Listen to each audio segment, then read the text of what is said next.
네, 여러분 대산문화재단과 함께하는 교보인문학 석강 오늘의 세 번째 강의를 시작하도록 하겠습니다. 마지막 이야기는요. 이거 조금 흐뭇하고 좋은 그런 이야기를 담고 있습니다. 디지털 시대가 되니까 이게 막 진짜 세상이 너무 삭막해지는 거 아니야? 각박해지는 거 아니야? 뭐 이런 얘기들 많이 하시는데요. 사실은 더욱 더 인간 냄새가 묻어나는 그런 사회로 가고 있다. 데이터가 그렇게 이야기하고 있습니다. 그래서 제가 앞으로 실력을 키우려면 사람이 답이다. 이렇게 정의했습니다. 한번 볼까요? 세계 기업들은 팬덤 경제로 점점 더 빠져듭니다. 애플 세계 1위의 기업이에요. 위용이 대단해요. 그런데 이 기업이 지금 비즈니스를 하는 걸 보면요. 거대한 팬덤, 8억 명의 팬덤이 꿈쩍을 안 하는구나. 막 세계 폰들이 막 폰을 접었어요. 막 폰이 이렇게 좋아졌어요. 기술이 막 5G가 들어갔어요. 됐고 아이폰 주세요. 그걸 보여준 특별한 제품이 바로 이겁니다. 에어팟 프로. 여러분 귀에 꼽는 블루투스 이어폰인데 32만 9천 원에 깎아주지도 않아요. 그런데 매진 이 난리가 없어요. 이젠 좀 풀어졌는데 처음에 나왔을 땐 난리가 났어요. 2019년에 이 이어폰만 14조 원어치를 팝니다. 여러분 이게 왜 무시무시한 거냐?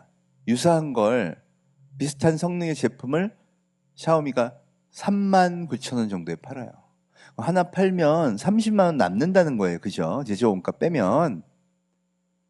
그런데 14조 원어치를 팔다니요. 이게 팬덤이에요. 됐고 나는 애플 주세요. 왜? 귀에 그 콩나물을 꽂고 있으면 마음의 평화가 와. 네. 테슬라. 여러분 이게 유아인이 타는 장면이에요. 저 청년이 저거 방송하는데 와, 내 차 새로 왔는데 미치겠어요. 막 하트가 막 꿀이 막 떨어져. 눈에서.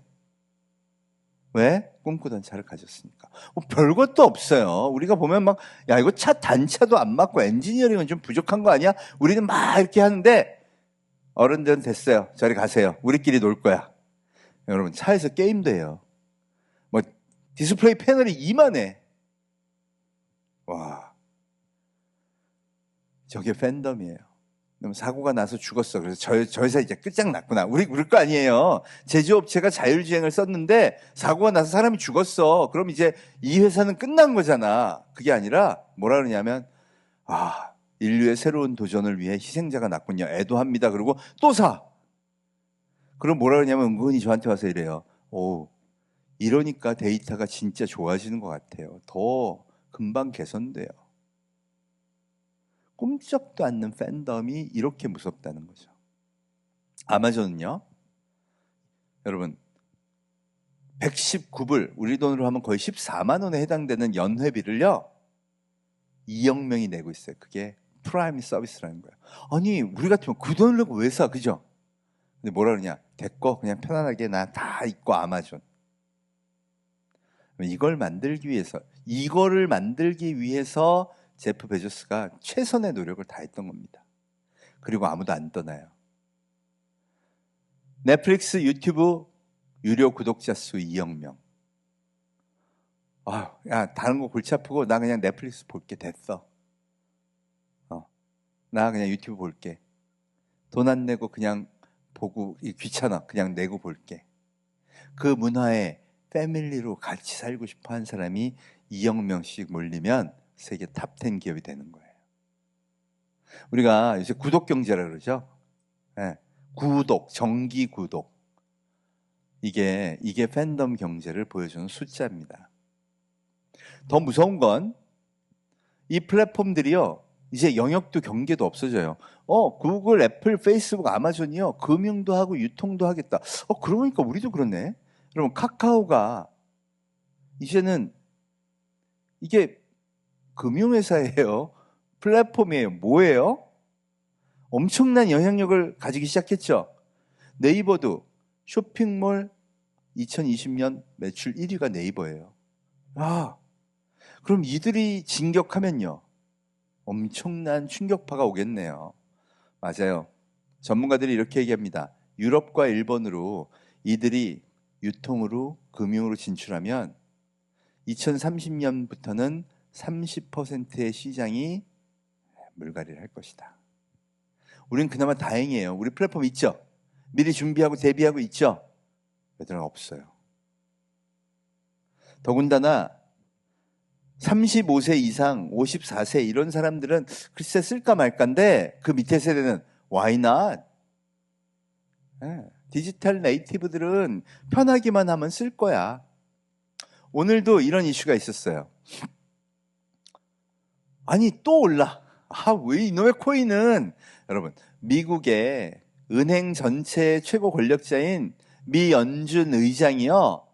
이건 사기니까 투기니까 하지마. 우리나라도 은행장이 하지마. 금융감독위원 하지마. 제발 좀 하지마 그러는데 전부 벌떼같이 해요. 그죠? 어느 게 옳아요? 소비자가 왕이면요. 이 시대는 이게 옳을 수 있다. 전 여기도 한 표 던집니다. 이거 좋다고 하는 사람들 중심 인물이 누구냐? 테슬라의 CEO 일론 머스크, 그죠? 트위터 CEO, IT 기업 수장들, 요새는 JP 모건이나 골드만삭스 같은 전통의 금융회사들도 야, 이건 좀 해야겠다 그러면서 1조 단위로 계속 투자하고 있어요. 제가 확실하게 알 수 있는 건 이거예요. 누가 권력에서 먼저 물러날까요? 연준 의장 나이가 많으셔요. 금융감독위원장님 나이 많으셔요. 한국은행장님 나이 많으셔요. 이들이 일론 머스크나 트위터의 CEO나 세계적인 플랫폼의 수장들보다 먼저 물러갈 것 같아요. 더더군다나 열심히 투자하고 있는 청년들보다 먼저 물러날 것 같아요. 그럼 이들이 생각하는 금융의 표준 아닐까요? 더 무서운 건 이겁니다. 앞으로는요, 은행이 없어져요. 이미 테스트하고 있습니다. 여러분 생각해보면 은행이 왜 필요하지? 이걸로만 쓰면. 이걸로 다 결제하고 다니면 월급을요, 네 폰으로 쏴줄게. 이게 마이데이터라는 최근에 법으로 나온 거예요. 여기 신분증이 들어있어. 여권도 들어있어.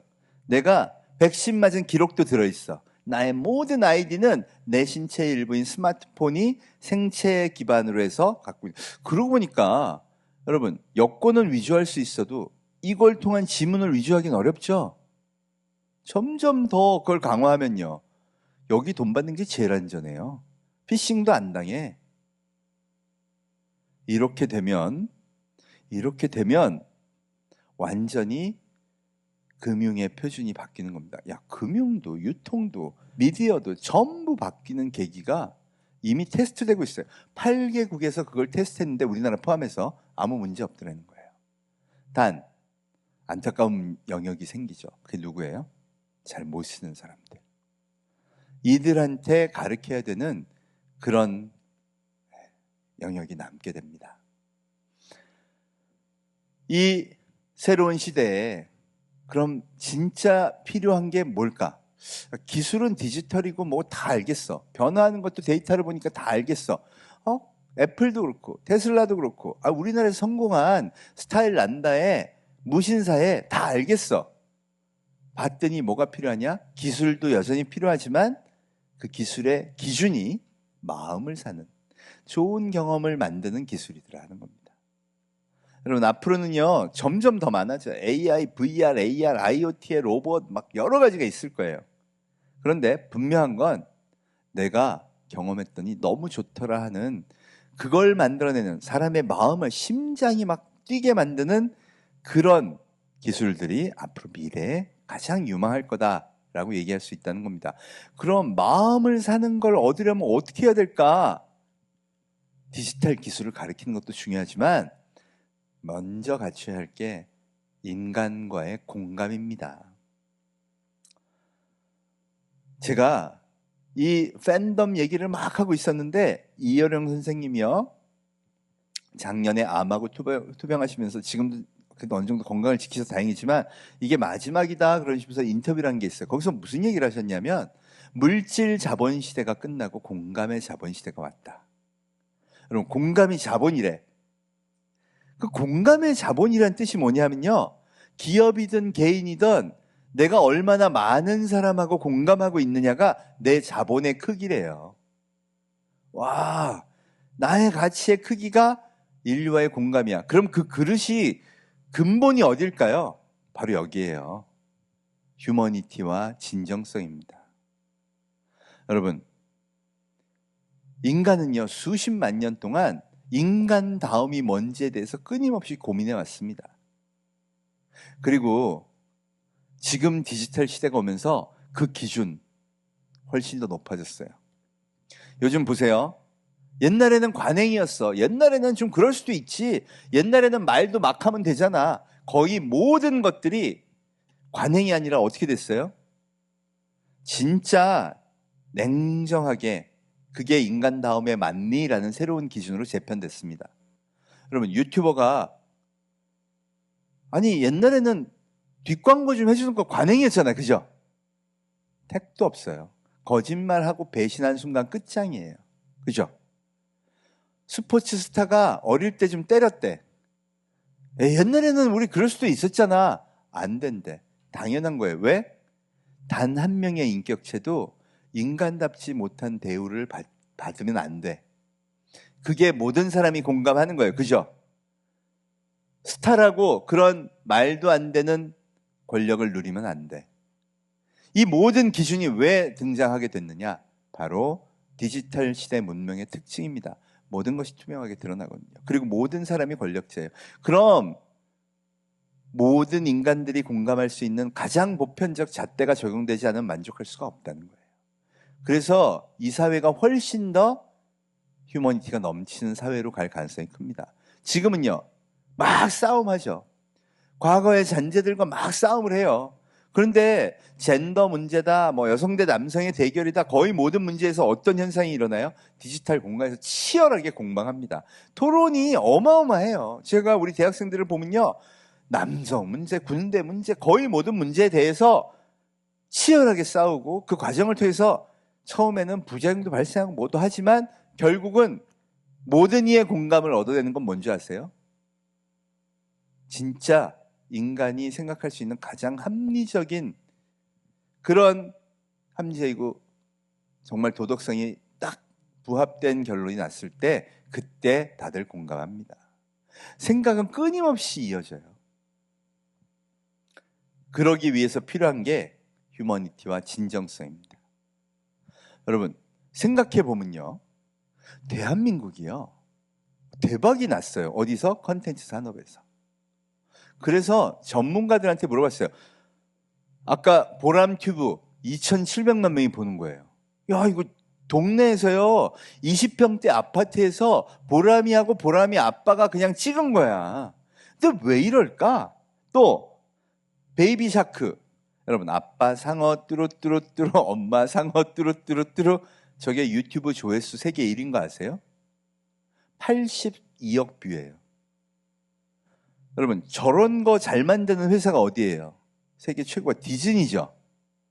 캐릭터도 많고 스토리도 풍부하고 엄청난 자본이 있어. 그러니 저런 비디오는 당연히 디즈니가 1등일 거야. 천만의 말씀. 저 스마트 스터디라는 우리나라의 요만한 벤처 스타트업이 처음 시작한 거예요. 그리고 전 세계를 열광하게 합니다.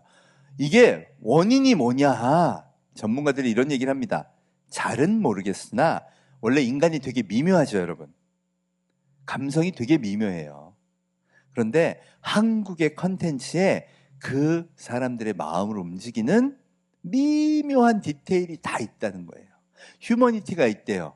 배우가 왜 이번에도 윤여정 배우가 오스카상 탔죠? 아니 왜? 이번 인터뷰를 보니까 한국인의 특성이 뭔지 알겠어요. 당당하면서도 유머러스하고 유머러스하면서도 섬세하게 배려하죠. 이런 인간의 감성적 특성이 우리나라 콘텐츠에 다 묻어 있다는 거예요. 가수들은요. BTS가 왜 성공했어요? 단 한마디도 욕을 안 해. 전부 암이라는 자기가 생각하는 자기의 세계의 동지들, 그 팬들하고 똑같은 생각을 하고 똑같은 고뇌를 하고 그걸 통해서 우리가 함께 꿈꾸는 세상에 대해서 이야기합니다. 그리고 결론적으로 절대 어른들의 사고와 결을 같이 하지 않아. 자기들끼리 엄청난 새로운 것들을 만들고 이끌어 나가요. 그게 왜 대한민국이 리드하고 있냐? 대한민국에 역사적으로 오랫동안 숨쉬어온 휴머니티가 지금 공감대를 이뤘다는 겁니다. 우리가 되게 권력이라서 자본이 많아서 우리가 뭐가 잘나서가 아니라 그냥 우리는 인간다운 건 이런 거야 라고 생각해왔고 그걸 다양한 콘텐츠, 영화, 드라마, 음악, 웹툰 여러 가지 방식을 통해서 펼쳤더니 의외로 많은 사람이 엄청나게 공감하더라는 겁니다. 여러분 최근에 모노클이라는 잡지에서 이 소프트 파워, 각국의 문화 지수를, 그러니까 문화 매력 지수라는 걸 매겼어요. 우리가 2019년에 15등이었거든요. 2020년에 2등이 됐어요. 넷플릭스, 유튜브 이런 것들만 보면 여러분 거기는 사람들이 선택하지 않으면 안 보죠. 아시아고 한국이 드라마고 영화고 싹쓸이를 한 거예요. 세계 2위는 사상 처음 있는 일입니다. 이제 자발적인 선택이 시장을 지배하는 시대에서는요, 컨텐츠 파워가 뭘 보여줬냐? 대한민국의 휴머니티와 진정성이 가능성. 요즘 애들 말로 포텐이 있다. 그게 터지고 있다는 겁니다. 여러분 놀라운 건요, 한국에서 되게 히트하죠. 그게 웹툰이 됐건 음악이 됐건 유튜브 뮤직이 됐건 아시아는 무조건 다 봅니다. 저는 이걸 뭐라고 얘기하냐? K 팬덤 로드가 열렸다고 합니다. 여러분 실크로드 익숙하시죠? 아시아에 실크로드보다 더 강력한 소위 가상 공간에 한국의 컨텐츠에 대한 파워로드가 열렸어요. 다 봐. 그리고 이거 혜택을 본 게 작년에 대한민국 식품산업이에요. 라면 수출이 37%가 늘었고요. CJ 비비고는요 이렇게 마케팅을 했어요. 중국에는 덤플링이 있고요. 일본엔 교자가 있고 한국에는 MANDU. 여러분 못 들어보셨죠? 만두가 있어요. 그러고 나왔어요. 그 차이를 사실 잘 모르겠는데 여러분 그랬더니 미국에 먹방하는 유튜버들이 난리가 나서 드디어 한국에 새로운 식품이 나왔어요. 여러분 그거 1조 2천억 원치 팔았습니다. 단일 상품으로 역대 최고 기록. 이게 우리의 기회예요. 이게 우리의 잠재력이고요. 이게 이 시대의 우리 최고의 저는 리소스라고 생각합니다. 그 힘의 원천은 뭐라고 얘기하냐? 심리학 하시는 분, 언어학 하시는 분이 다 한결같이 얘기합니다. 대한민국이 인간의 감정에 대해서 제일 관심이 많은 나라예요. 그렇게 남의 마음에 관심이 많아. 그래서 감정 표현의 단어도 세계에서 제일 많아요. 꿀꿀하다, 찝찝하다, 찜찜하다. 이 문학적 표현들 이거 번역도 안 되는 거 아시죠? 신조어도 그래요. 애들이요 신조어를 어찌나 잘 만들어. 네, 냉, 넵, 넵, 뇌 다 다르대. 그뿐인가요? 아니 애들이 재밌으면 영어로는 그냥 funny잖아요. 그럼 애들이 재밌으면 꿀잼이라 그러죠. 진짜 더 재밌으면요 개꿀잼. 재미없으면 노잼, 아주 재미없으면 핵노잼. 야, 이 풍성한 표현력 어떻게 얘기하죠? 이게 결국은 역사에 우리 대한민국의 사람들 마음속에 큰 틀이라고밖에 얘기할 수 없다는 겁니다. 자, 그럼 우리가 바꿔야죠. 뭘 바꾸면 되나 한번 들여다보자고요. 대한민국이 지금까지 너무 잘했던 게 초인류 기술기업 만드는 건 세계 1등이었어요. 저 대학교 다닐 때요. 우리가 일본을 이기면 내 손에 장을 진다. 다 이겼어. 기적 같은 일을 만든 거예요. 근데 기준이 뭐였냐? 삼성전자 메모리를 똑같은 사이즈의 2배를 넣어. 누구보다? 일본보다. 똑같은 사이즈의 화소수 2배 넣어. 누구보다? 일본보다. 똑같은 사이즈의 배터리 2배 넣어. 누구보다? 일본보다. 맨날 이래 왔어. 수치로, 스펙으로 경쟁하는 사회였어요. 그럼 어떤 게 필요할까요? 1등만 필요해요. 경쟁시키고 1등 하면서 그럼 너고 너는 아웃. 이래야 그거 만들어 가요. 그래서 우리가 좀 힘들지만 경쟁하지만 그래도 똑똑해서 세계 최고가 되는 나라, 이렇게 살아왔던 거죠. 틀린 거 아니에요. 잘해왔어요. 그러니까 이런 엄청난 기술력을 갖춘 그런 나라로 만들 수 있었던 거죠. 문제는요. 그래서 일본 이겼어. 아니, 더 이상 우리가 뒤를 돌아볼 수는 없잖아. 봤더니 4배짜리 기업 애플이 있네요. 아마존도 있네요. 얘들이 뭘 만들어요? 팬덤을 만들어요. 애플에 메모리 없죠? 에? 애플에 반도체도 없어요. 설계만 해. 이번에 M1이란 프로세서 만든 것도 보니까 설계만 해. 아니, 그런데 왜 이렇게 높아? 이상하지 않아요? 왜? 됐고 애플 주세요. 이러니까 차를 만든다 그래도 무서운 거예요. 테슬라보다 더한 8억 명이 차를 살 거예요. 그죠? 마음으로는 사고 싶어. 왜? 애플카 사과에 들어가는 순간 마음이 편안해지니까. 그죠?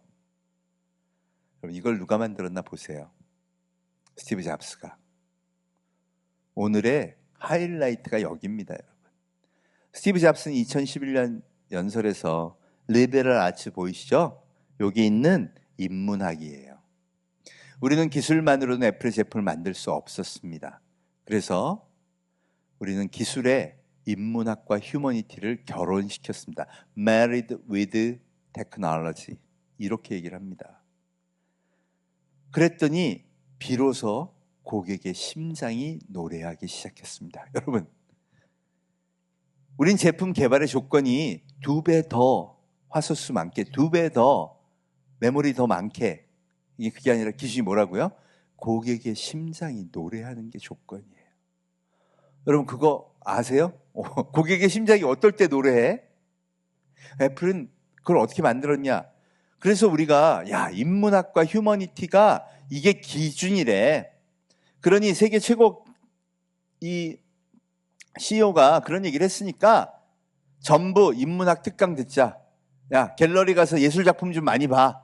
다 이랬어요. 이렇게 나이스하고 좀 하는 거야. 1등 경쟁하는 게 아니라 그렇게 하는 거야. 아니야. 그게 아니라 뭐였나 보세요. 스티브 잡스의 평전을 읽어보면요. 생전에 일을 좋아했던 사람이 아무도 없어요. 왜? 이게 가져가. 디자이너하고 개발자가 자, 터치하면 이렇게 되는 거예요. 어떠세요? 집어 던져. 이래갖고 고객의 심장이 노래하겠니? 그럼 도대체 뭘 해오라는 거야? 스펙을 주세요. 우리 같으면 그랬을 거 아니야. 없어. 내가 기준이야. 여러분, 잡스는 그 기준이 있었어요. 근데 누구도 몰라. 그런데 옛날 같으면요. 못해 먹겠다 그러고 뛰쳐나갔겠죠. 근데 왜? 그가 아이팟을 성공시켰기 때문에.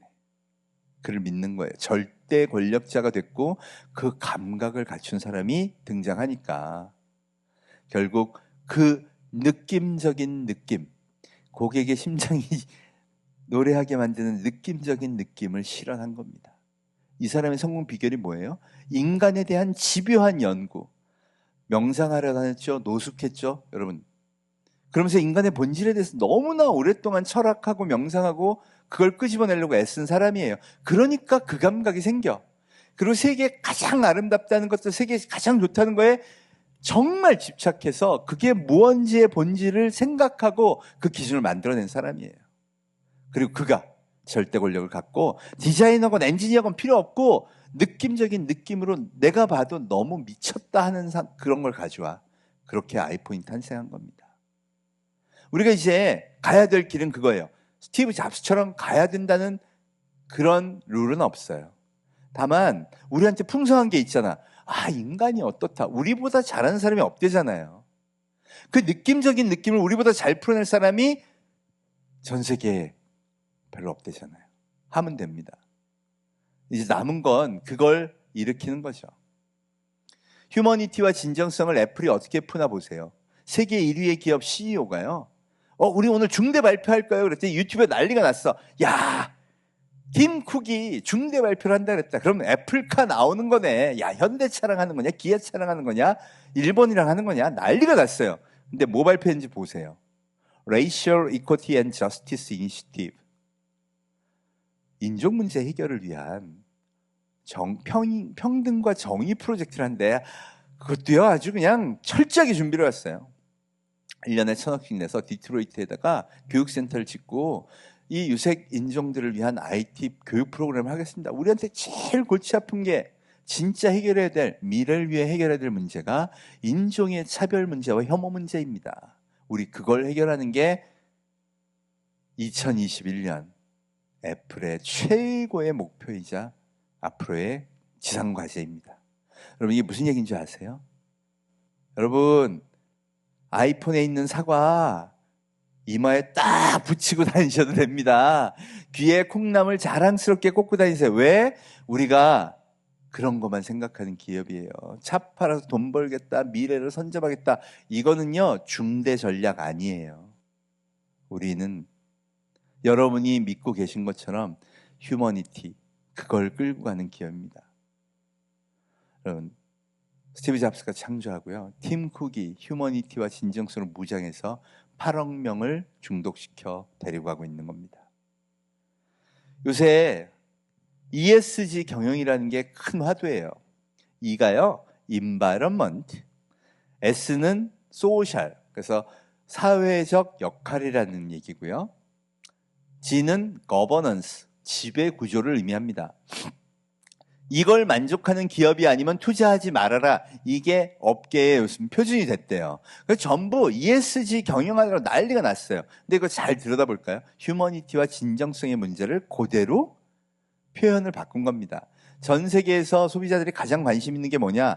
environment, 환경에 대한 걸 제일 민감하게 보고 있습니다. 왜? 요즘 너무 심하니까. 기후변화니 이런 게 너무 힘드니까. 두 번째, 사회적 역할. 기업이 팬덤을 얻으려면 사회적 역할이 바뀌어야겠죠. 그래서 내 자식 물려주겠다보다 어떻게? 통 큰 기부, 이런 것들 굉장히 하는 거예요. 참 그러고 보니까 사회적 역할도요 어마어마한 어떤 게 드러납니다. 예를 들어 이건희 회장 한 분이 기부를 했더니 정말 엄청난 미술관이 생기죠. 여러분 저는 그게 너무 반가웠어요. 왜냐하면 뉴욕 갔을 때 부러운 거 하나도 없었는데 거기 점심시간에 들러서 모네, 피카소, 달리의 그림을 본다는 건 정말 축복이더라고요. 와, 그런 게 이제 돼. 대한민국으로서. 그게 어쩌면 앞으로 기업이 추구해야 될, 그래서 우리나라에 그런 문화, 내가 돈을 많이 벌었으면 그걸로 문화재도 기부하고 뭐도 하고 너무 좋지 않나요? 이런 역할의 전환이 앞으로 필요하다는 거예요. 세 번째, 거버넌스는 뭐냐? 여러분, 직원이 팬덤이 없는데 고객이 팬덤이 생길까요? 요즘 세대 간의 조직에서의 갈등 중에 하나가 뭐냐? 아니, 젊은 친구들이 너 개발 좀 했다, 능력 좀 있다고 연봉 올려달라고 난리가 난 거예요. 그죠? 근데 걔들은 당연한 겁니다. 여러분, 개발자로 한번 생각해 보세요. 내가 개발한 프로그램이 내 플랫폼 어디서 쓰이고 있는 게 눈에 다 보여. 그럼 나도 해줘야지. 그리고 나보다 위에 있는 대리님은 한 게 없다는 게 너무 다 보여. 그럼 내가 더 인센티브라도 내가 더 받아야지. 맞죠? 친구들, 내가 유학 가서 만난 애들은 다 그렇게 받고 있다는데 나만 못 그러면요. 에이씨, 나도 그런 회사에 기회 있으면 간다. 이렇게 되는 거예요. 그러니 그들을 잡으려면, 진짜 능력 있는 애들을 잡으려면 어떻게 해야 돼요? 바꿔줘야 돼요. 그래서 연봉을 1억씩 올려주고 울며 겨자 먹기로 디지털 플랫폼들이 다 올렸어. 그랬더니 걔들 친구들이 다니는 대기업들이 나는 뭐야? 올려달라 그런 거예요. 그럼 또 올리고. 그럼 이게 어떻게 돼요? 개별적인 평가가 필수적이 돼요. 옛날에는 직급별 호봉이 당연한 거잖아. 우리가 좀 못한 사람도 끌고 가고 잘한 애들은 이렇게 칭찬만 하고 돈은 똑같이 받고. 안 돼, 이제. 심지어 현대자동차에서 IT 개발자, 연구직, 사무직 3,000명이 단톡방을 만들고요. 아니 왜 조립하시는, 노동하시는 분들이 우리의 연봉을 협상하시지? 여러분, 이게 사회적 통념으로 맞다고 생각하세요? 옛날에는 그분들이 협상해 놓으면 우리는 거저 가는구나 이랬잖아. 아니야. 우리 건 따로 할게요. 노조 설립합니다. 여러분, 이게 거버넌스예요. 진짜 새로운 인류의 표준에 맞는 조직의 구성을 새롭게 혁신하라. 이건 진짜 제가 봐도 이게 안 된 기업은 투자하면 안 됩니다. 왜? 젊은 인재가 안 오면 미래 없는 기업이거든요. 여러분, 마지막 뉴노멀 종합편입니다. 호모사피엔스 시대 전부 다 바뀌었어요. 그죠? 모두 바뀐다면 2030년 당신의 일, 당신의 회사, 당신의 일자리 안 바뀌고 100일까요? 다 바뀝니다. 이게 데이터가 전하는 정해진 미래예요. 그래서 내 마음을 새로운 노멀, 새로운 표준으로 리셋하자. 그러고 나면요, 제 밝은 내일을 준비하기에 훨씬 나아지겠죠. 대한민국, 과연 이게 위기일까요? 기회일까요? 저는 기회라고 봅니다. 왜? 데이터가 그렇게 얘기해요. 여러분, 지금 현재 대한민국은요, 기적이라고 말할 수밖에 없어요. 미국 펜실베니아 주립대 사회학과 교수님인 샘 리처드 교수가요, 한류 특강을 합니다. 시작이 뭐냐? 1966년 1인당 국민소득 110불, 아프리카 가나보다도 못 살던 세계 최빈국, 이게 코리아예요. 근데 이게 50년 만에요. 어떻게 3만 불 시대를 열고 제주 5대 강국이 되니에요. 정말 이들이 똑똑하고 부지런하구나. 거긴 인정. 근데 더 황당한 게 있어요. K-팝 사진이 올라옵니다. 아니, 비틀즈 같은 가수를 이 나라가 만들어낸대요. 문화도 너무나 매력 있대요. 이건 뭐지? 그런데 코로나가 오고 나니까요, 시키지도 않는데 전부 마스크를 쓰고 앞선 시민의식으로 그걸 함께 막아낸답니다. 여러분, 그래서 앞으로는 이 나라를 연구하고 좀 배우는 게 필요하다고 이 강의가 진행이 돼요. 100년 현대 인류사에 오직 우리만 최빈국에서 이 자리로 온 겁니다. 그것도 열심히 일해서. 이러니 제가 데이터상으로 기적을 만든 저력이 있다고 얘기하는 거예요. 그럼 기적을 만든 힘이 있는데 이까지 코로나, 이까지 디지털 혁명 못 이기겠습니까? 지금도 이미 제일 잘 이기고 있는 나라 중에 하나라고 우리가 이야기를 합니다. 잘할 수 있어요. 단 룰은 바꿔야 합니다. 지금까지는 자본이, 거대 기업이, 거대 시스템이, 방송이, 정치가, 권력이 잘 돌아가기만 하면 된다. 아니에요. 모든 권력의 중심이 이제 소비자, 국민한테로 옮겨가는 중입니다. 디지털 문명에서는요, 팬덤, 소위 소비자의 선택이 없으면 미래도 없대요. 그러니 그걸 만드는 실력이 필요해요. 그 실력의 근간이 뭐냐? 바로 휴머니티와 진정성이죠. 그래서 이 새로운 인류와 공감하면서 그들이 진짜 좋아할 그 기술을 만들어야 되는 겁니다. 이렇게만 하면요. 그래서 그들이 진짜 열광하는 걸 만들어내기만 하면요, 엄청난 팬덤이 생긴다고 이미 성공한 콘텐츠 산업이 보여주고 있어요. 이게 대한민국의 잠재력, 여기 계신 여러분들의 전 잠재력이라고 생각합니다. 대한민국 지금까지 너무 잘해왔어요. 지금도 100년의 기적을 만들었잖아요. 그 디테일에다가 우리가 이 코리아 콘텐츠들이 보여준 팬덤만 잘 소화낸다면 정말 이번 코로나가, 이 디지털 혁명이 우리한테는 좋은 기회가 될 수 있지 않을까, 저는 감히 이렇게 생각해 봅니다. 지금까지의 데이터는 이번이 기회라고 우리한테 속삭이고 있거든요. 남은 숙제가 있죠. 그거 힘든 분들을 잘 안고 가야 됩니다. 저는 대학교 때 농활이라는 걸 했었어요. 농촌이 힘드니까 대학생들이 가서 농촌을 안고 가자. 여러분, 이런 마음이 대한민국에 지금 기적을 만든 거예요.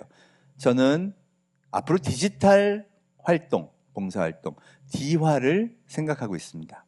대학생들이 디지털 되게 잘하죠? 이 젊은 사람들이 디지털에 어려운 사람들을 위한 새로운 봉사활동을 통해 함께 끌어안는 그런 슬기로움을 보여준다면 이것도 정말 멋지게 풀어갈 수 있을 거라고 저는 생각을 합니다. 대한민국이 디지털 문명의 정말 중심 국가이자 또 문명을 이끌어가는 멋진 나라가 되기를 기대하면서요, 오늘의 강의를 마치도록 하겠습니다. 여러분 감사합니다. 네, 혹시 질문 있으시면 저한테 해주시면 제가 답변하도록 하겠습니다. 온라인 질문도 좋고요. 네, 또 플로어에서의 질문도 좋습니다. 보통은 이 디지털 혁명 얘기를 하면요, 어른들은 되게 걱정을 하시고 아이들은 저 교수님 너무 고맙다. 제가 제일 가면 좋아하는 애들이요, 중학생들이에요. 아, 교수님 우리 엄마 아빠를 만났어야 됐어. 이런 얘기 많이 하죠. 그런데 그 분위기도요, 불과 한 2, 3년 사이에 정말 많이 달라진 것 같아요. 애들이 디지털 못하니까 수업도 못 듣고 부모도 그거 멀리 하라고 가르치다 보니까 자기도 안 하죠. 그러니 요새 애들 수업도 못 듣고 유튜브에서 좋은 콘텐츠 찾아서 같이 공부도 못하고 이러다 보니까 이제 이거 안 되겠구나라고 생각을 전환하신 분들이 되게 많은 것 같습니다. 사실 찾아보면 정말 좋은 공부할 거리가 되게 많은 곳이 사실 디지털 보물창고예요. 그래서 디지털이라는 그 보물창고에서 새로운 지식들을 꺼내는 작업을 제가 특별히 부모님들한테 많이 부탁드려요. 그럼 우리가 책을 아이들한테 읽히는 방법 중에 제일 좋은 걸 뭐라 그러죠? 같이 책 읽는 거예요. 근데 부모님이 보통 TV 보면서 넌 책 읽어! 그러니까 안 보는 거죠. 똑같아요. 부모님이 맨날 먹방이나 볼까 이러고 있으면 애들도 똑같아. 근데 부모님이 디지털 플랫폼 시대에 우리 뭐 공부할 거 없나? 애들이 드론 좋아한다 그러면 그래, 드론 커뮤니티 가입해갖고 거기서 우리 같이 한번 해보자. 또 블록체인 이런 건 어떻게 되는 거야? 공부도 좀 하고, 야 네가 나 좀 공부해서 가르쳐주라. 같이 보기도 하고, 이런 일들을 같이 하기 시작하면요, 아이들은 금방 배웁니다. 사피엔스의 특징이 금방 카피하고 새로운 문화 흡수하고 워낙 뛰어나거든요. 그래서 교육적인 측면에서는 그런 이 열린 사고로 아이들과 함께 디지털 문명을 확 이렇게 활용해 주신다면 아이들이 생각이 그 소위 말하는 잠재력, 포텐이 터지는데 크게 기여할 거라고 믿습니다. 네, 선생님 시간상 한 가지 질문 정도 될 것 같은데요. 지금 온라인으로 질문을 주셨는데 코로나 이후 시대에 휴머니티와 공감이 중요하다고 말씀하셨는데 어떻게 하면 휴머니티와 공감을 키울 수 있을까요? 라는 질문을 주셨거든요. 이거 가장 기본적인 거죠. 휴머니티와 공감을 키우는 거는 휴머니티에 관한 깊은 관심을 계속 가지는 겁니다. 그게 인문학이죠. 여러분, 소설을 읽고 시를 읽고 그 감성을 읽고 드라마를 보면서 그 내면에 있는 거를 사유하고 철학에 관한 이야기를 하고 인간에 관한 생각을 하고, 이 모든 진짜 수만 년 동안 인류가 가장 궁금했던 인간에 대해 탐구하는 게 휴머니티를 키우는 거라고 생각해요. 그리고 모든 현상을요, 자꾸 보려고 하는 겁니다. 어떤 분이요, 그런 얘기 하더라고요. N번방 사건이 디지털 시대에 나타나는 가장 나쁜 범죄 아니냐. 여러분, 그걸 진짜 객관적으로 한번 봐볼까요? 옛날에는요, 그런 것들을 보는 걸 죄의식하지 않았어요. 그리고 N번방 사건이 나니까 보는 것도 범죄구나가 드러난 거죠. 기준 더 높아진 겁니다. 그럼 이제 봐서도 안 돼요. 그죠? 인간이 인간답지 못한 것은 내 마음으로부터 기준을 잡고 이건 하지 말아야 돼. 소위 말하는 군자의 길을 걸어야 되는 시대가 된 거예요. 그러니 그거에 대한 감수성을 훨씬 더 키워야 되는 거야. 그리고 이들은요, 젊은 애들은요, 보니까 그거 인간 다음의 기준이 종목별로 되게 많잖아요. 그거에 대해서 치열한 토론을 벌여요. 그리고 하지 말아야 될 선들을 자꾸 스스로 만들어 갑니다. 그러면서 굉장히 정리되어 가는 느낌을 저는 사실 느껴요. 이게 더 혼돈스럽게 가는 게 아니라 여기서 이런 토론을 벌였으면 이제 거기에 대해서 합리적인 선을 긋자. 재밌는 건 뭐냐? 되게 다양해요. 여러분, 같은 의견을 가진 인간이 전부 존재할 수는 없습니다. 영역은 있고 의견도 다르고 행동하는 것도 다르지만, 그래서 더 중요한 가장 가운데 있는 이 휴머니티, 네가 어떻게 되든 인간다움, 예를 들어 인종이 다르다고 혐오하면 안 되죠. 이런 기본적인 것들을 자꾸 가운데 쌓아서 만들고 있습니다. 그러면서 생각이 다른 사람들과 함께 사는 방법들을 슬기롭게 이 디지털 시대에 만들어 간다고 생각합니다. 저는 인문학에 휴머니티가 있다 이렇게 봅니다. 우리가 오래전부터 그리고 지금도 일어나고 있는 여러 다양한 인문학의 리소스, 인문학의 부흥을 통해 미래를 준비하는 게 엔지니어지만 저는 훨씬 더 중요한 앞으로 남은 숙제라고 생각해요. 다만 인문학의 관점이요, 꼭 이렇게 옛날 것들에 대해서 한정하지 마시고 호모 사피엔스들이 즐기는 인문학은 뭘까? 이 휴먼들이 만들어내고 있는 인문학은 뭔가? 이걸 보면서 그 전문 분야 전문가들이 이 미래를 발전시켜 준다면 정말 큰 전환의 계기가 되고 대한민국 잠재력에 정말 큰 근원이 될 거라고 저는 생각을 합니다. 네. 이 방송을 듣고 계신 인문학 분야 종사하시는 모든 분들, 여러분이 대한민국의 미래입니다. 화이팅입니다. 네, 감사합니다. 감사합니다.